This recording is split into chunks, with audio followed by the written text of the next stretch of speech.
अस्सलामुअलैकुम, मैं हूं गुलाम रसूल भट्टी और आप देख रहे हैं SNN न्यूज़। नाज़रीन का एक और प्लांटेड इंटरव्यू और ये किस रहनुमा का है, किस रहनुमा ने अब पाकिस्तान तहरीक इंसाफ के अंदर से बगावत की है, कौन से नए इल्ज़ामात की बौछार की है, इसके ऊपर बात करेंगे। आपको पता है कि पहले भी बहुत सी प्रेस कॉन्फ्रेंसेस की गई, इंटरव्यूज़ आए और उसका कुछ फ़र्क नहीं पड़ा। और एक और बोंगा तरीन इंटरव्यू किया गया है, बोंगा तरीन, जो एक घंटा भी नहीं निकाल सका। और इसका मैं भी आईनी शाहिद हूँ खुद।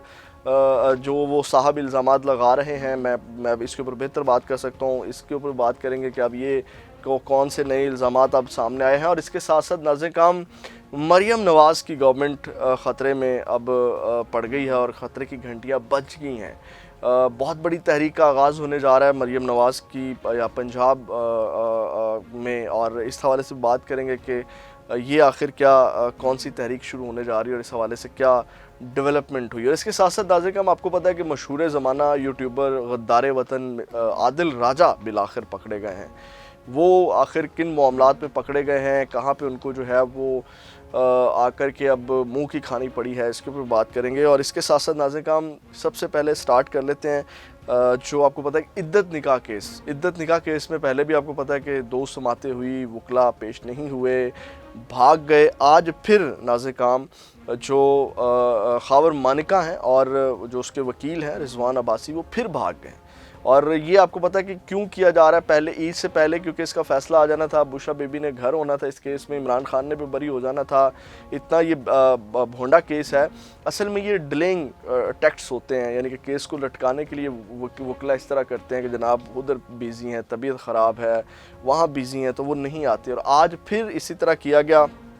आज जनाब पहले जो है वो समात थी 10 बजे और जनाब उनके जूनियर वहाँ पे पेश हुए कोर्ट में, सेशन कोर्ट में, और उन्होंने कहा जी वो रिजवान अब्बासी साहब जो हैं वो बिज़ी हैं, सुप्रीम कोर्ट में मसरूफ़ हैं, तो जो वक्त है वो 11 बजे तक जो है वो वक्त दिया जाए। तो अदालत ने 11 बजे तक का वक्त दिया। उसके बाद फिर जो है वो 11 बजे भी नहीं पहुँचे, फिर जूनियर वकील पेश हुए, फिर जो है और वो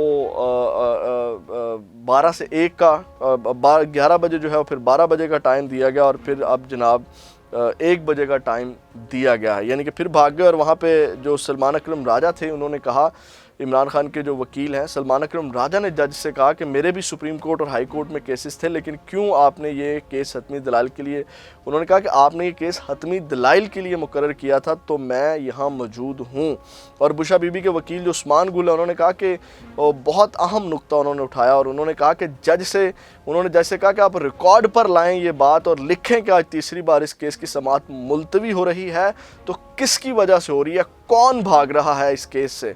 और उन्होंने कहा जब इमरान खान और बुशरा बीबी को अडाला जेल बंद कमरे में सज़ा सुनाई जानी थी, तो खावर मनका का वकील राजा रिजवान अब्बासी 13 घंटे जो है वो रोस्टम पर खड़े रहे और आपको पता है कि रात गए तक ये समातें चलती रही। उन्होंने कहा अब जब ओपन कोर्ट में केस पर दलाइल देने हैं तो खावर मनका और उसका वकील जो है वो दोनों भाग रहे हैं। और उन्होंने कहा कि इमरान खान पर इतने झूठे, मनगढ़ंत और घटिया केस बनाए गए कि इन केसेस को चलाने वाले अब मुँह छुपाते फिर रहे हैं। ये केस बनवाने वाले, चलाने वाले और इन पर फैसला सुनाने वाले तारीख में हमेशा मकरू किरदारों के तौर पर ज़िंदा रखे जाएंगे। यानी कि उन्होंने ये जज के सामने और जज को भी थोड़ी शर्म दिलाने की कोशिश की। नाज़रीन काम उसके बाद अब जो आदिल राजा वाली ख़बर है वो ले लें, वो क्या ख़बर है। फिर उसके बाद जो इंटरव्यू वाला मामला है उसके ऊपर भी आते हैं, और फिर जो मरियम नवाज़ के लिए मुश्किल खड़ी होने जा रही है उसके ऊपर भी आते हैं। नाज़रीन काम आदिल राजा जो हैं, इनके ख़िलाफ़ एक केस किया ब्रिगेडियर राशिद नसीर हैं, उन्होंने जो है वो उनके ऊपर केस किया कि मेजर आदिल राजा जो हैं ये फ़ेक जो चीज़ें हैं वो फैला रहे हैं, प्रोपेगेंडा कर रहे हैं, उनके ख़िलाफ़ मुहिम चला रहे हैं। तो आदिल राजा जो हैं उन्होंने यानी कि ब्रिगेडियर जो राशिद नसीर हैं उन्होंने जो है वो इनके ख़िलाफ़ अपने ख़िलाफ़ कैंपेन चलाने के ख़िलाफ़ आदिल राजा के ख़िलाफ़ जो है 14 जून 2022 को ट्विटर और यूट्यूब और फेसबुक पर वीडियोज़ के ज़रिए जो इल्ज़ामात लगाए थे, उसको जो है वो उन्होंने 11 अगस्त 2022 को केस दायर किया था उनके ऊपर। और अब जनाब जो है वो उसमें आदिल राजा को बड़ा झटका लगा है और आदिल राजा जो हैं, अब जो एक्सप्रेस ने इसको रिपोर्ट किया है उसके मुताबिक जो चीज़ें इस वक्त सामने आई हैं, जो आदिल राजा को बड़ा झटका लगा है, मुंह की खानी पड़ी है, वो मैं आपके सामने रख देता हूँ। नाज़िर, उन्होंने ये रिपोर्ट किया कि मुतनाज़ा यूट्यूबर आदिल राजा बरतानवी अदालत में अपने खिलाफ हद के इज़्ज़त का मुकदमा हार गए। अदालत ने 10,000 पाउंड का जो जुर्माना है वो उनके ऊपर आयद कर दिया है। तफसीलात के मुताबिक बरतानिया में मुकीम मुतनाज़ा यूट्यूबर आदिल राजा अपने खिलाफ ब्रिगेडियर रिटायर राशिद नसीर की जानिब से बरतानवी अदालत में दायर करदा हद के इज़्ज़त का मुकदमा खारिज करने की दरख्वास्त में नाकाम रहे और मुकदमा हार गए। अदालत ने आदिल राजा को हुक्म दिया कि वो ब्रिगेडियर राशिद नसीर को 2 दरख्वास्तों, हद के इज़्ज़त केस पर हुक्म इम्तना और सिक्योरिटी अखराजात की मद में 10,000 पाउंड की अदायगी करें। अदालत ने करार दिया कि आदिल राजा ने ब्रिगेडियर राशिद नसीर की अपनी ट्विटर, एक्स, फेसबुक और यूट्यूब की 9 पब्लिकेशंस में हद तक की, यानी कि 9 जो उन्होंने चीज़ें पब्लिश की उसमें जो है वो उन्होंने उनकी हद तक की, जिसमें जो है वो उनको 10,000 पाउंड का जुर्माना आयद किया गया और ये 2 दिन के अंदर अंदर इन्होंने जमा करवाना है। ये बहुत बड़ा झटका है। 10,000 पाउंड जो है वो लगभग जो 34,60,000 के करीब पाकिस्तानी जो है वो ये जुर्माना बनता है। ये बहुत बड़ा झटका है।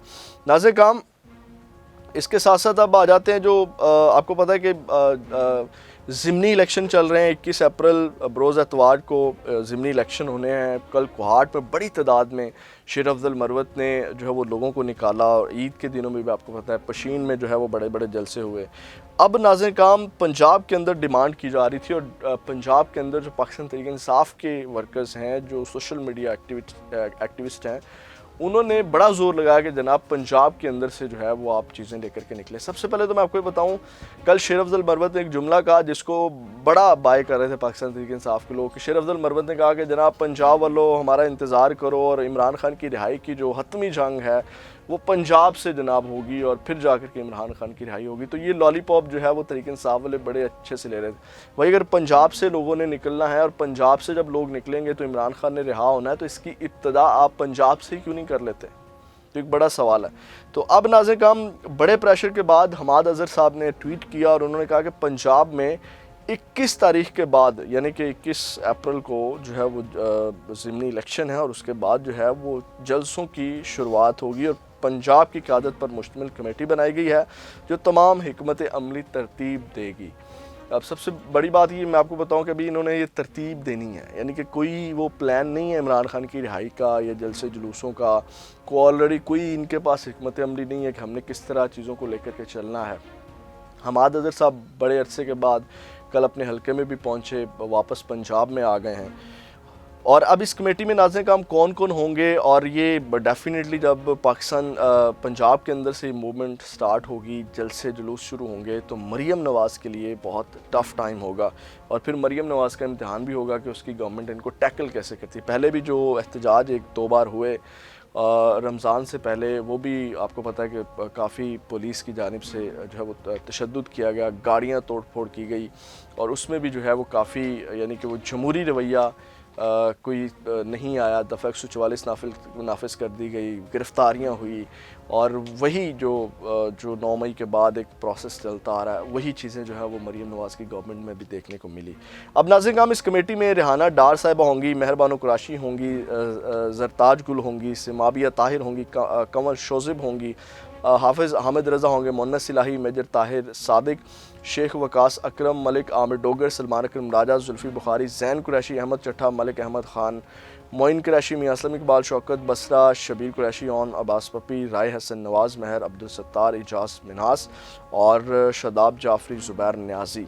ये जनाब इसके ऊपर एक मुश्तमिल कमेटी बना दी गई है। अब ये जलसे जो हैं उनकी हिकमत अमली तैयार करेंगे। अब आते हैं नाज़िर काम इंटरव्यू वाली। एक और इंटरव्यू सामने आया और बड़ा बोंगा इंटरव्यू सामने आया है, जिसमें जो है वो नए इल्ज़ामात ये हैं कि कुछ लोगों को 9 मई में मुलव्वस करने के, कोर कमांडर हाउस की तोड़फोड़ में मुलव्वस करने की कोशिश की गई। और ये बड़ा ही, यानी कि बोंगा मैं किस हवाले से कह रहा हूँ ये ज़रा सुनिएगा। ये नसरुल्लाह मलिक साहब के इंटरव्यू में थे। ये जनाब उन्होंने लिखा हुआ रहनुमा पाकिस्तान तहरीक इंसाफ, ये शुएब मलिक साहब हैं और इन्होंने जो है वो इल्ज़ाम लगाया और ये वो साहब हैं। अब इन्होंने इल्ज़ाम क्या लगाया वो मैं आपके सामने रखता हूँ, लेकिन ये वो साहब हैं जिनको लॉन्च किया गया जब 9 मई हुआ तो ये पाकिस्तान तहरीक इंसाफ को छोड़ करके काफ लीग में चले गए और जब इलेक्शन आया तो इमरान खान की तस्वीर लगा करके अपने आप को पाकिस्तान तहरीक इंसाफ का रहनुमा शो करते रहे। अब रात इनको जो है वो जनाब नसरुल्लाह मलिक साहब के प्रोग्राम में भेज दिया जाता है कि आप जाकर के जनाब ये नए जो बंदे हैं ना इनके ऊपर इल्ज़ाम लगाएं और इनको कोर कमांडर हाउस में जो है वो आप अंदर करवाएं। और उनमें जनाब अब ये बड़ा अब पोंगी जो इन्होंने मारी और किस तरह इनका इंटरव्यू फ्लॉप हुआ। ये मियां सलमान शुएब साहब हैं पीटीआई के लीडर, हालांकि ये पीटीआई से इनका कोई ताल्लुक नहीं, और पीटीआई के लीडर बना के इनको एक इंटरव्यू में भेज दिया। अब नाज़रीन काम ये उनके प्रोग्राम में कहते हैं जी हमाद अज़हर साहब लिबर्टी में, उन्होंने कहा कि मैंने अपनी आंखों से देखा। इसका मतलब है कि आप भी वहाँ मौजूद थे, आप भी मुलव्विस हैं, आप क्यों खुले फिर रहे हैं भाई? सबसे पहले तो इनकी छतरौल होनी चाहिए। तो उन्होंने कहा जी मैं वहाँ पे अपने आंखों और कानों से, अपनी आंखों से देखा, कानों से सुना कि हमाद अज़हर ने कहा कि हमने कैंट की तरफ और जाना है जो कोर कमांडर हाउस है, और उसमें हाफ़िज़ फ़रहत अब्बास भी जो हैं, हाफ़िज़ फ़रहत भी इसमें शामिल थे। तो वो पूछते हैं, नसरुल्लाह मलिक पूछते हैं कि डॉक्टर यास्मीन, नहीं डॉक्टर यास्मीन राशिद का मुझे नहीं पता। अच्छा, अब मैंने ये इन्होंने नए इल्ज़ामात लगाए, यानी कि इन्होंने कहा कि हमाद अज़हर और हाफ़िज़ जो फ़रहत हैं वो भी इसमें मुलव्विस हैं। उन्होंने ये इल्ज़ाम लगाने की कोशिश की, यानी कि उनको भी टॉप के ऊपर लाने की कोशिश की। तो इस हवाले से नाज़रीन का मैं आपको बताऊं कि उस दिन जब ये लिबर्टी चौक के ऊपर खड़े हुए थे, उस वक्त हमारा ऑफिस करीब ही था लिबर्टी के। जब इमरान खान गिरफ़्तार हुए हम भी वहाँ पहुँचे कवरेज के लिए, वहाँ मौजूद था।